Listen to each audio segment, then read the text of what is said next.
Kita nggak tahu masalahnya ya, kasusnya apa, tapi mestinya fairness dibuka lah. Jangan di tengah pemilu ada hal-hal seperti itu. Tapi ya sudah, kita serahkan proses hukum. Teman-teman yang bekerja itu diperiksa pajaknya. Dan banyak sekali yang ketika diperiksa itu merasakan pemeriksaan yang tidak fair. Jadi saya ingin sampaikan kepada para petugas juga yang adil. Jangan sampai bertindak tidak adil. Karena kalau Anda melakukan tindakan tidak adil, kadang-kadang kesalahan hal-hal yang sifatnya tidak sengaja pun bisa jadi masalah. Bahwa dalam situasi kampanye ini hal tersebut harus ditangguhkan nanti saja. Dan tim hukum kita sudah melakukannya dengan baik menurut saya. Tiap 5 tahun kan mau maju pemilihan, ya. Nah ini musim politisi, tokoh-tokoh politik, musim apa? Obrol janji,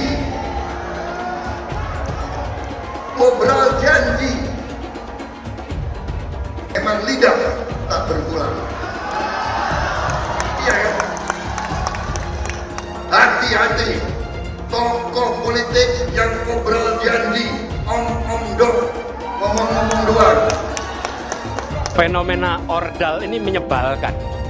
Di seluruh Indonesia kita menghadapi fenomena ordal. Ada ordal di mana-mana yang membuat meritokratik nggak berjalan, yang membuat etika luntur.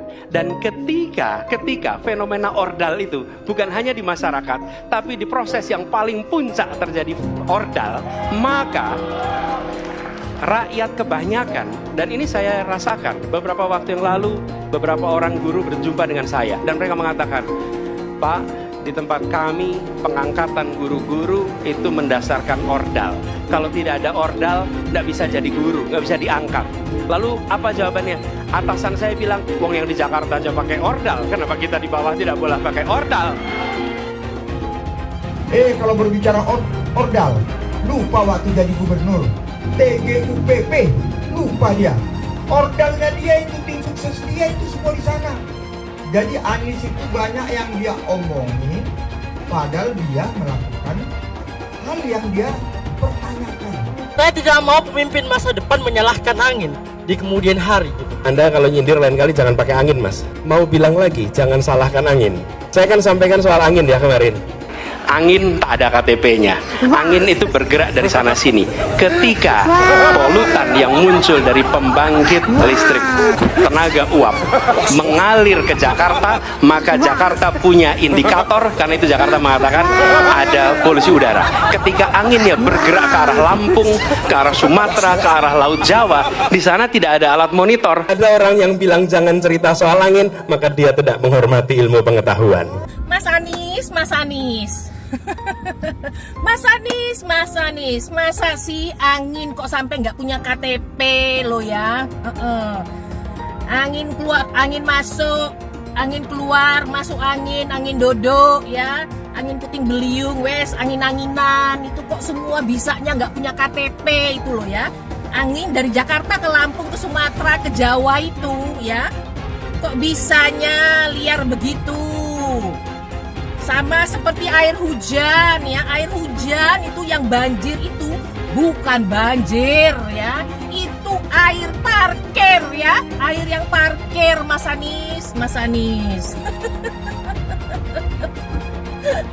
Mau punya pemimpin yang seperti itu ya, mau punya pemimpin yang seperti itu, dikiranya rakyat ini bodoh semua kali ya. Air hujan jatuh ke bumi, nggak boleh masuk gorong-gorong. Yang banjir itu bukan banjir, itu parkir, Mas Anies. Ada yang pintar ngomong,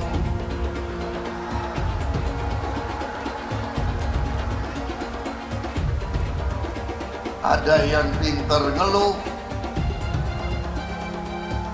ada yang macam-macam pintarnya itu.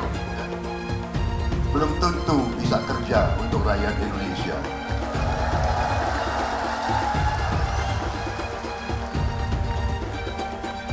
Saya juga merasa mungkin ada maksudnya saya harus kalah 2 kali. Biar Prabowo kok belajar dulu. Ya.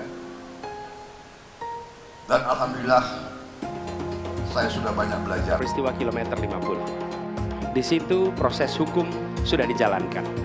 Tetapi rasa keadilan masih belum muncul.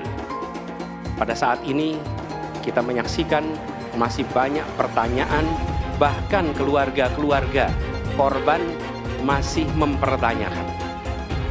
Karena itu, saya ingin bertanya kepada Pak Ganjar. Jadi dalam pemerintahan ini mesti berani untuk tidak lagi menyandra persoalan-persoalan masa lalu sehingga berlarut-larut.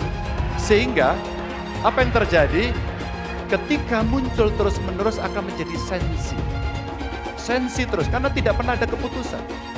Maka cara-cara ini mesti dihentikan dan kita mesti berani tegas. Perlindungan korban dilakukan. Saya sampaikan pencari fakta sudah pernah ada. Sehingga bangsa ini akan maju dan tidak lagi kemudian berpikir mundur karena persoalan-persoalan seperti itu yang tidak pernah dituntaskan. Kita harus tuntaskan. Kadang-kadang ada yang lupa. Ada yang menjadi gubernur lupa karena demokrasi.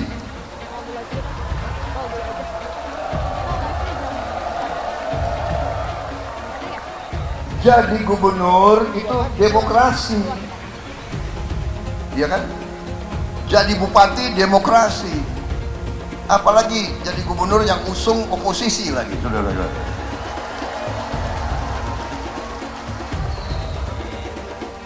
Ya, saya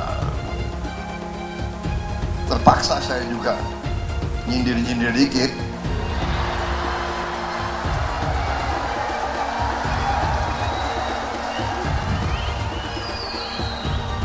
Boleh dong. Debat kemarin kan ada paslon yang menyebut bahwa indeks demokrasi Indonesia itu menurun, Pak.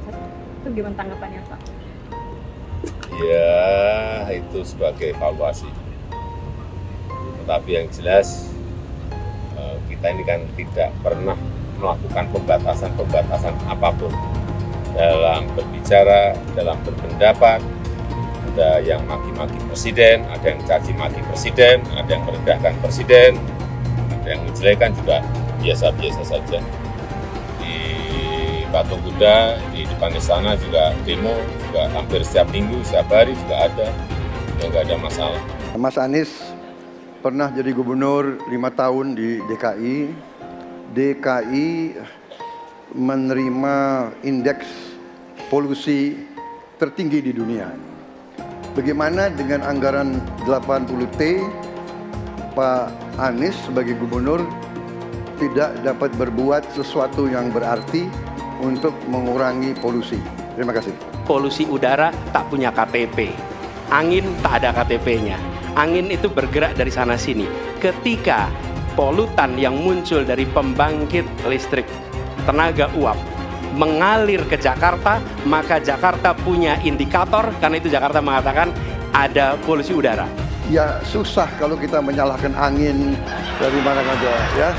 Kalau kita dengan gampang menyalahkan angin, hujan dan sebagainya, ya mungkin tidak perlu ada pemerintahan kalau begitu, ya. Mas Anies.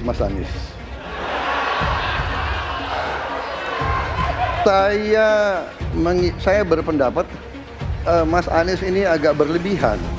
Mas Anies mengeluh tentang demokrasi ini dan itu dan ini. Mas Anies dipilih jadi gubernur DKI menghadapi pemerintah yang berkuasa. Saya yang mengusung Bapak.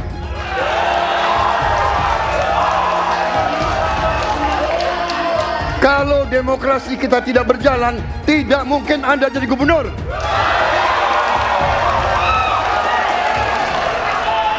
Kalau Jokowi diktator, Anda tidak mungkin jadi gubernur. Saya waktu itu oposisi, Mas Anies. Anda ke rumah saya, kita oposisi, Anda terpilih. Tujuannya bukan semata-mata tentang mentiadakan kekerasan. Karena damai itu bukan tiada kekerasan, damai itu ada keadilan. Itu prinsip utamanya, bahwa yang harus dihadirkan bukan tidak ada kekerasan, tapi keadilan. Tunggu dulu, aku mau jawab.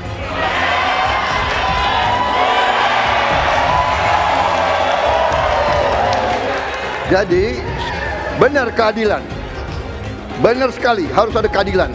Tetapi saya mau mengatakan tidak sesederhana itu, Pak Anies. Ada faktor-faktor lain, Pak Anies. Ada faktor geopolitik, ada faktor ideologi.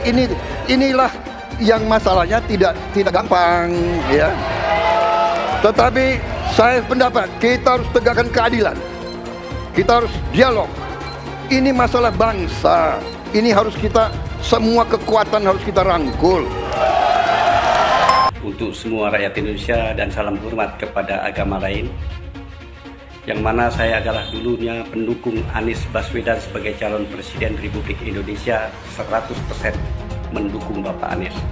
Tapi ternyata setelah tahu dia mendukung dengan adanya Rohingya masuk ke Indonesia, maka dengan ini kami 100% membatalkan niat itu. Dan perhatian kepada seluruh rakyat Indonesia, bila Anies jadi presiden memang bahaya.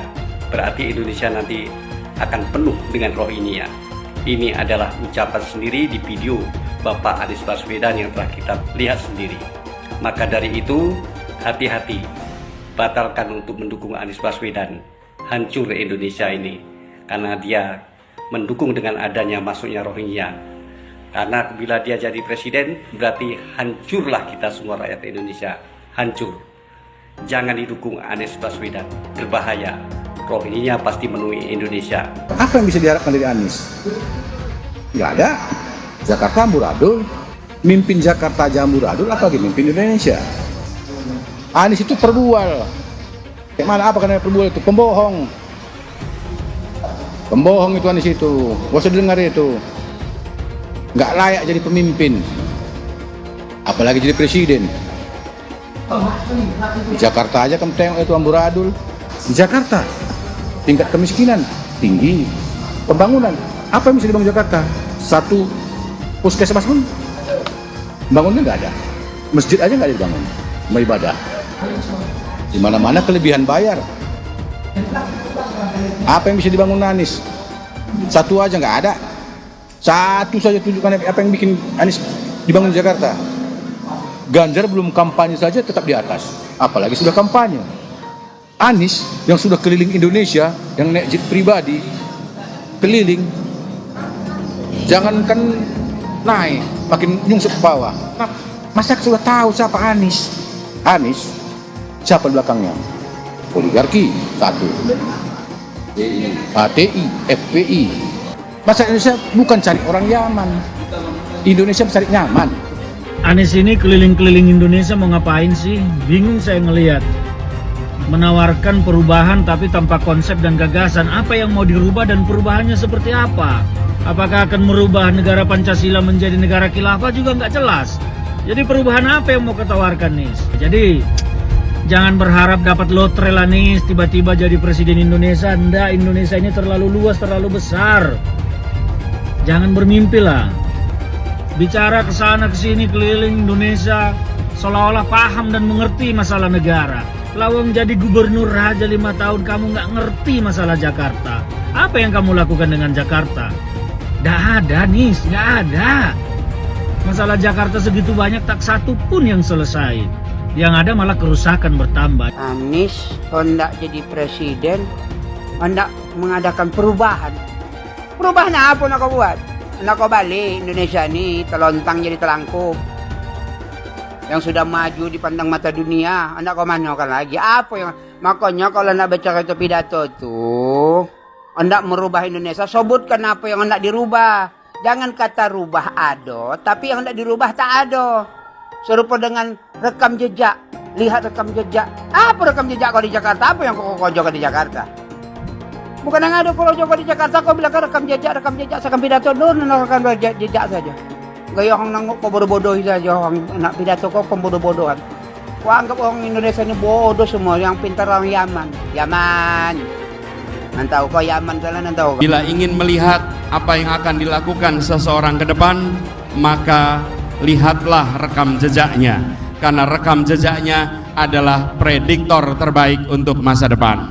Pemilihan Gubernur DKI Jakarta yang kemudian memenangkan Saudara Anies Rashid Baswedan sebagai gubernur saat itu juga tidak lepas dari peran dan kedudukan dari HTI maupun FPI yang saat itu dianggap punya peran sentral dalam memenangkan Anies Baswedan. Hak konstitusional itu dirampas oleh rejim Jokowi. Kemudian ketika bergulir kekuasaan baru, ada presiden baru dari Hizbut Tahrir Indonesia dan Front Pembela Islam menuntut kembali haknya, hak konstitusionalnya.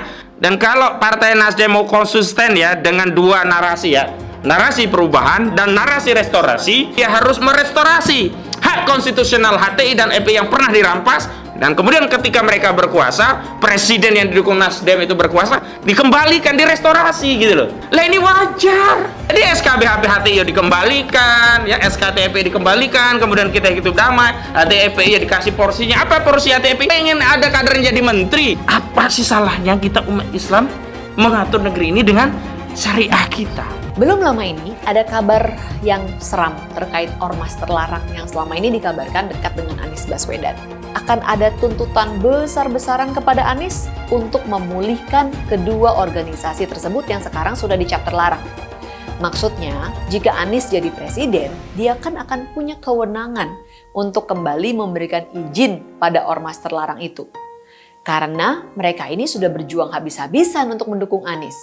Gimana kalau Anies menolak tuntutan itu? Tentu akan ada demo besar-besaran.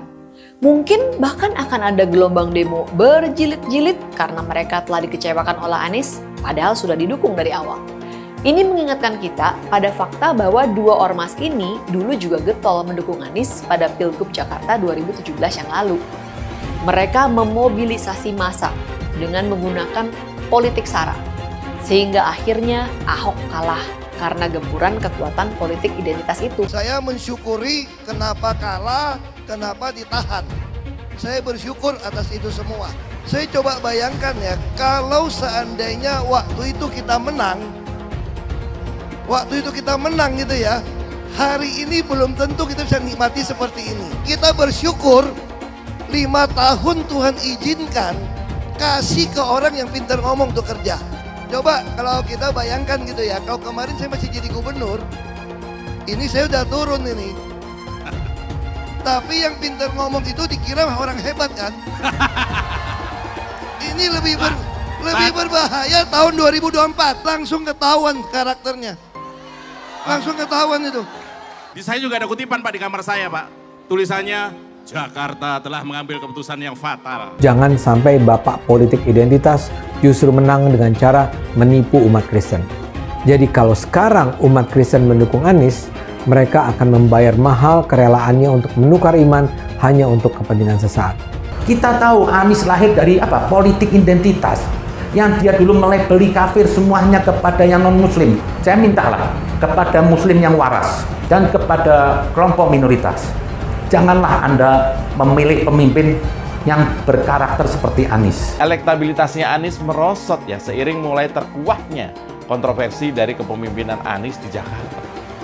Gen Z juga tahu kalau Anies adalah sosok yang didukung kelompok intoleran yang membuat Pilgub DKI 2017 menjadi sangat kotor. Politik identitas yang mengarah ke perpecahan seperti yang dikeluarkan pendukungnya Anies, yaitu Kadrun bin Kampret. Kafir lah, laknat lah, PKI lah, cuman itu doang kemampuannya. Itulah pendukung Anies. Jangan pernah takut melawan kadrun yang cuma pengen Indonesia hancur. Presiden kita ini memecah belah umat. Kalau punya jejak pernah memecah belah umat, jangan dipilih. Kita lihat apakah pemimpin kita, calon pemimpin kita ini pernah menggunakan agama sebagai alat untuk memenangkan kepentingannya atau tidak. Kalau agama diperalat untuk merebut kekuasaan, jangan dipilih. Sekali lagi, kalau ada calon pemimpin yang punya rekam jejak memperalat agama untuk kepentingan politiknya, jangan dipilih. Kalau kalian pendukung saya, haram hukumnya membawa isu sara. Haram hukum.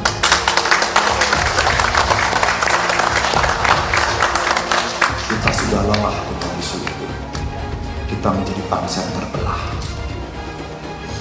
Dan untuk mengembalikan susah. Bapak Politik Identitas Indonesia Anies Baswedan, Bapak Intoleransi Indonesia Anies Baswedan, jangan lupakan, jangan terlena, jangan sampai dia pecahkan kita dengan dagangan ayat dan mayatnya. Air itu turun dari langit, turunnya ke atap rumah langsung sumur bor, bukan ke sungai dan ke laut. Saya ingatkan, jangan ada lagi politik identitas. Jangan ada lagi politisasi agama. Penjajahan di depan mata itu di Jakarta. Kita semua pribumi ditindas, kini saatnya kita menjadi tuan rumah di negeri sendiri. Saya bilang, Nis, ente nggak bisa jadi presiden. Kenapa? Karena presiden adalah orang Indonesia asli, saya bilang. PKI yang kita harapkan, Anies Baswedan yang begitu jelas Islamnya. 4 tahun 8 bulan jadi gubernur. Mana peraturan pergub saja yang melarang migrasi? Mana perda Islam apalagi? Yang akhirnya tidak berani juga menegakkan hukum Islam. Banjir tetap banjir, macet tetap macet, kriminalitas Jakarta. Anda tahu, 2 menit sekali terjadi pencurian. Sekarang orang sedang euforia, dia mau dicapreskan. Bagaimana umat terjebak lagi, bodoh lagi, masuk lagi. Kalau misalnya memang Anies itu mau maju dan dia tekad mau menegakkan hukum Islam dan menyatakan perlawanan, saya peduli. Tapi dia tidak lakukan itu. Jangan hanya konsentrasi pada pembangunan, benda-benda mati yang indah difoto dan bisa ditunjukkan dalam 5 tahun hasilnya. Kalau kita mau menilai sebuah janji, maka lihat janjinya, lalu lihat kenyataannya. Dulu janjinya apa ya? Dan ini aneh, betul-betul aneh. Ini bukan kampanye, tapi saya sampaikan sini. Di satu sisi menyiapkan jalur-jalur air untuk dikirim ke laut, di sisi lain di lautnya dipasang dengan pulau reklamasi, tinggal tunggu waktu jadi rob, air malin. Dan ini melawan sunnatullah. Kenapa? Air itu turun dari langit ke bumi, bukan ke laut. Harusnya dimasukkan ke dalam bumi, masukkan tanah. Di seluruh dunia air jatuh itu dimasukkan ke tanah, bukan dialirkan pakai gorong-gorong raksasa ke laut. Jakarta telah mengambil keputusan yang fatal. Bukan banjir, itu memang parkir air. Bukan banjir, itu memang parkir air. Masyarakat berkeliling dengan membawa toa untuk memberitahu semuanya, termasuk sirine. Aibon 82 miliar. Apa alat transportasi yang dimiliki oleh hampir setiap orang? Alat transportasi yang dimiliki semua orang adalah kaki. Kalau seandainya orang Jakarta percaya Pak Anies jadi gubernur pun, saya berani jamin kok dia akan lakukan normalisasi yang sama seperti saya lakukan kok. Gak usah bohong lah. Ketika air sampai di muara, maka siap untuk dipompa ke laut. Pancasila Soekarno, ketuhanan ada di pantai. Anak Tuhan dari mana? Kalau Yesus anak Tuhan, bidangnya siapa? Besok di seluruh wilayah Indonesia kami katakan damai. Iblis hanya menggoda orang yang beriman. Makanya jarang-jarang orang kafir kerasukan setan. Yang kerasukan setan itu orang baik-baik. Jarang, saya belum pernah nengok Cina kerasukan setan. Pernahkah Ahok itu kerasukan setan? Enggak, setannya juga. Karena sesama setan dilarang saling menggoda. Karena di salib itu ada jin kafir. Haleluya. Kepalanya ke kiri apa ke kanan?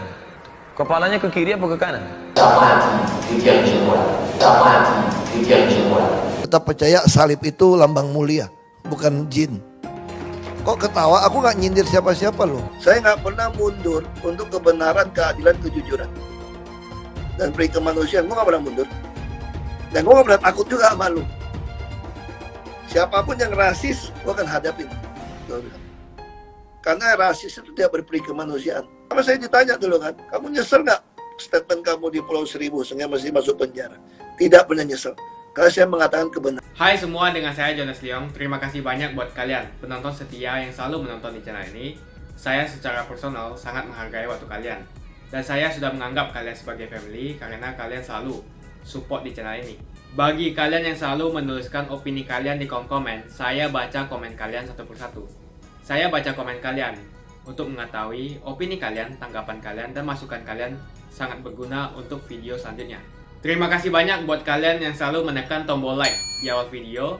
Video seperti ini membutuhkan waktu dan juga research. Dan ini semua gratis untuk kalian. Jadi pastikan kalian menekan tombol like-nya, supaya saya mengetahui kalian menyukai konten yang saya bagikan. Teman-teman, belakangan IKN kembali menyeruak sebagai isu politik yang ramai diperbincangkan karena meningkatnya suhu politik nasional. 3 paslon yang sedang berkontestasi sudah menunjukkan keberpihakannya terkait keberlanjutan ibu kota negara baru ini. Teman-teman, IKN itu bukan sekedar proyek gagah-gagahan Pak Jokowi. Udah jelas kok, relevansi dan urgensi IKN itu ada, nyata, dan sudah melalui kajian ilmiah. Pertama-tama, saya ingin sepakat dulu bahwa memindahkan ibu kota negara itu nggak sama dengan memindahkan kota Jakarta ke kota lain, seperti yang diisukan oleh kebanyakan orang-orang yang nggak ngerti. Jadi ada paslon yang bilang bahwa daripada IKN, mendingan kita bikin aja 14 kota baru di Indonesia yang levelnya mirip kota Jakarta. Saya sengaja nggak mau menyebutkan paslon mana yang mengatakan ini, karena saya nggak ingin terjebak ke dalam sentimen pilpres dalam video ini. Singapura, sebagai perbandingan, kepadatannya adalah 8.000-an orang per kilometer persegi. Sementara Kuala Lumpur, ibu kota Malaysia, kepadatan penduduknya adalah ya kurang lebih 8.000-an orang per kilometer persegi. Nah, DKI Jakarta berapa? Kurang lebih sama dengan Singapura dan Kuala Lumpur digabung, yaitu 16.704 orang per kilometer persegi. Saat ini, Jakarta masih menjadi pusat pemerintahan sekaligus pusat ekbis. Tadi saya bicara kepadatan penduduk berlebih. Begini, Jakarta memiliki jumlah penduduk 10,6 juta jiwa pada 2021 kalau merujuk kepada BPS. Dengan luas wilayah yang cuma 661,5 km persegi, Jakarta menjadi kota yang sangat padat sekali. Contoh, negara yang sudah melakukan ini adalah Amerika Serikat dengan Washington DC, New York City, Australia, Canberra, Sydney, New Zealand, Wellington, Auckland. Nah, bagaimana dengan Indonesia?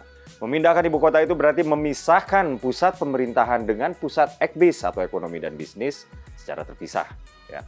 Ini penting dilakukan agar tidak terjadi 1. Kepadatan penduduk yang berlebih di kota yang menjadi pusat pemerintahan dan pusat ekbis sekaligus. Dan juga 2. Pemusatan ekonomi hanya di satu titik tertentu, sementara negara tersebut sangat luas.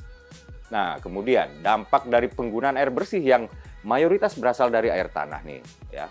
Menurut temuan DPRD DKI pada tahun 2021, baru sekitar 64% warga DKI yang mendapatkan akses pipa air bersih. Itu pun sebagian dari 64% tersebut ya, itu masih tetap juga menggunakan air tanah. Jadi air pipa dari PAM iya, air tanah juga iya. Sisanya yang 30 sekian persen itu masih pakai air tanah untuk memenuhi seluruh kebutuhan air mereka. Berbagai lembaga riset menguak permukaan tanah di Jakarta amblas dari 6-11 cm setiap tahun. Sebut aja BPPT, Tokyo Institute of Technology hingga UI yang membuka tabir ini. Di samping perubahan iklim sebabkan permukaan air laut naik. Jadi kalau air tanahnya turun, air lautnya naik, nggak heran dong. Maka nggak heran, statistik sektoran Provinsi DKI Jakarta mencatat bahwa konsumsi air tanah hampir mencapai jutaan kubik per tahun. Jakarta Selatan tercatat sebagai wilayah yang paling tinggi konsumsi air tanahnya.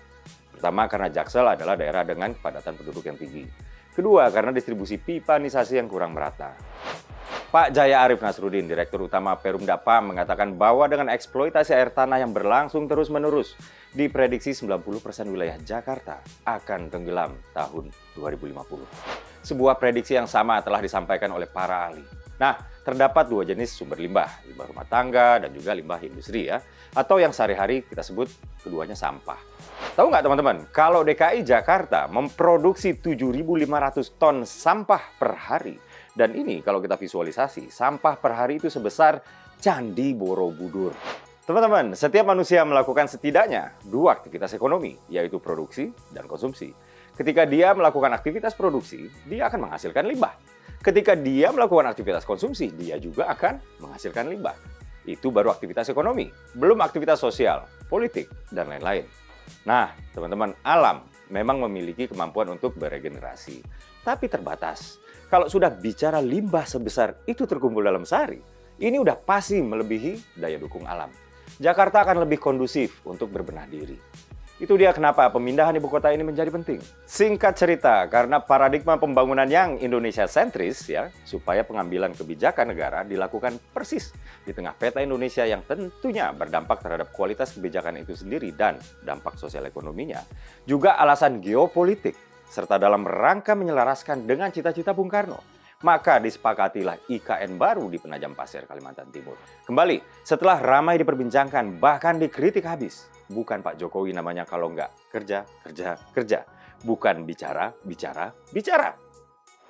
Dikutip dari kantor berita CNN Indonesia, Pak Jokowi mulai membangun markas TNI dan markas Polri di IKN. Markas Komando Distrik Militer Kodim ya, di IKN dibangun di tanah 3,29 hektar. Pak Jokowi berkata markas militer ini akan dibangun dengan konsep bangunan ramah lingkungan atau green building. Di daerah ini dibangun kantor Kodimnya, hunian personel, pos, dan rumah jaga, gudang amunisi, ada aulanya, dan juga prasarana pendukung lainnya. Kata Pak Jokowi, tadi saya disampaikan oleh Kapolri bahwa akan ada CCTV di semua sudut-sudut. Akan ada comment centernya, akan ada analis untuk AI-nya, kata Pak Jokowi ya. Dengan kecanggihan ini, Pak Jokowi pengen IKN menjadi contoh dalam penanganan kriminalitas. Lanjut kata Pak Jokowi, akan kita jadikan contoh bahwa ibu kota Nusantara adalah ibu kota yang aman dan tidak ada kejahatan sama sekali ke depan yang berkaitan dengan kriminalitas. Sementara kantor kepolisian Resor IKN dibangun di lahan 12 hektar. Polres IKN sendiri akan diperkuat 750 orang polisi yang disebar ke 6 polisian sektor atau polsek. Polres IKN dibangun dengan kekuatan teknologi mutakhir. Pak Jokowi ingin kepolisian di ibu kota negara baru adaptif terhadap perkembangan teknologi. Setidaknya ada hampir 1 juta ASN pemerintah pusat. Memang pemindahan ASN ini bertahap ya, dari yang paling kecil sampai nanti keseluruhan hingga keluarga mereka bisa hidup di IKN. Puncaknya nanti kalau kita asumsikan 1 orang ASN membawa pasangan dan 2 orang anak, maka hampir 4 juta orang Jakarta pindah ke IKN. Sementara pusat ekbis ya tetap di Jakarta. Singkatnya, dengan DKI menjadi pusat pemerintahan dan pusat ekonomi, DKI menanggung beban kependudukan yang luar biasa hebat. Hal ini udah berlangsung sangat lama. Untuk selamat Jakarta butuh solusi radikal. Udah terbuat pula teman-teman Undang-Undang IKN oleh DPR RI. Ini artinya pembangunan IKN yang sedang dilakukan oleh Pak Jokowi kini adalah mandat undang-undang. Justru sebuah pelanggaran kalau eksekutif nggak menjalankan amanat undang-undang. Jadi melanjutkan pembangunan IKN itu bukan cuma penting untuk Jakarta, tapi juga baik bagi keberlanjutan pembangunan ekonomi yang Indonesia sentris tadi.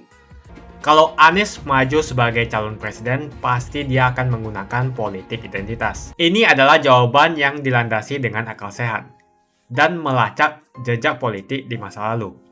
Ganjar misalnya, nasionalis tulen, PDIP tulen. Dia tidak akan mungkin memanfaatkan alasan agama, suku, ras untuk mengangkat dirinya atau menjatuhkan lawannya. Ini bukan saja karena elektabilitas yang sudah tinggi, tapi juga karena dia tidak mungkin mendorong masyarakat memilih dengan alasan identitas. Ganjar sebenarnya dikenal sebagai Muslim yang taat, tapi dia tidak akan mengangkat isu itu untuk memenangkan kursi kepresidenan. Prabowo apalagi, keluarganya pun multi agama. Dengan kata lain, mengingat Jokowi yang sudah tidak maju lagi, kali ini hampir pasti Pak Prabowo tidak akan menggunakan politik identitas agama. Jadi, kemungkinan satu-satunya yang menggunakan politik identitas adalah hanya Anies Baswedan. Pertanyaan itu lantas saja menimbulkan amarah di kubu Anies, salah satunya dari kelompok khilafah. Orang kepercayaan Anies menyatakan politik identitas adalah framing yang selalu dibangun untuk menyudutkan, padahal selama kepemimpinan Anies Baswedan sebagai gubernur tidak sekalipun Anies membeda-bedakan warga berdasarkan agama dan ras. Buat saya, apakah benar menyebut politik identitas itu adalah sekedar framing untuk menyudutkan Anies? Saya akan membantah pernyataan itu. Kubu Anies terus berusaha mengaburkan makna politik identitas. Mereka berulang kali bilang bahwa identitas adalah hal yang alamiah dalam kehidupan manusia. Jadi apa salahnya dengan menonjolkan identitas keislaman seorang calon presiden? Tapi saya yakin Anies tahu yang dimaksud dengan politik identitas adalah politik yang menggunakan agama sebagai alasan mengapa seorang kandidat harus dipilih atau mengapa seorang kandidat jangan dipilih. Politik identitas ini sangat berbahaya. Politik identitas membuat masyarakat menjadi tidak rasional dalam berpolitik. Yang menjadi faktor utama dalam politik identitas adalah agama. Seorang kandidat akan dipilih karena agamanya. terlepas dari apakah dia melakukan korupsi atau melakukan pelanggaran HAM. Ketika politik identitas digunakan, maka ini akan berpotensi konflik, karena usai pemilihan, konflik itu akan terus berlangsung dalam waktu yang lama. Masalahnya, ada alasan yang cukup kuat untuk menduga bahwa Anies sangat mungkin menggunakan politik identitas, yang memang dikatakan normal ketika menjabat sebagai gubernur DKI. Dalam proses menjadi gubernur, kubu Anies jelas-jelas menggunakan agama sebagai alasan untuk menjatuhkan Ahok. Anies jelas-jelas menggunakan agama sebagai alasan untuk menjatuhkan Ahok, sampai akhirnya Ahok dipenjara. Jadi ada track record sebelumnya bahwa Anies bisa menggunakan politik identitas untuk mencapai tujuannya. Anies sangat mungkin menggunakan politik identitas karena ini memang keunggulan komparatif dari Anies. Dia mungkin saja seorang doktor dari Amerika Serikat, tapi rekam jejak kepemimpinannya sangat tidak bagus. Dia gagal sebagai rektor Paramadina, gagal sebagai menteri, dan gagal sebagai gubernur. Jadi agama digunakan untuk membangun dukungan terhadap Anies. Itu saja opini saya. Pastikan Anda menekan like di video ini dan bagikan video ini ke teman dan family Anda supaya mereka mengetahui informasi ini. Jangan lupa tekan tombol subscribe dan bunyikan tombol loncengnya supaya kamu tidak ketinggalan info dari channel Jonas Leong. Dan saya akan jumpa kalian di video selanjutnya.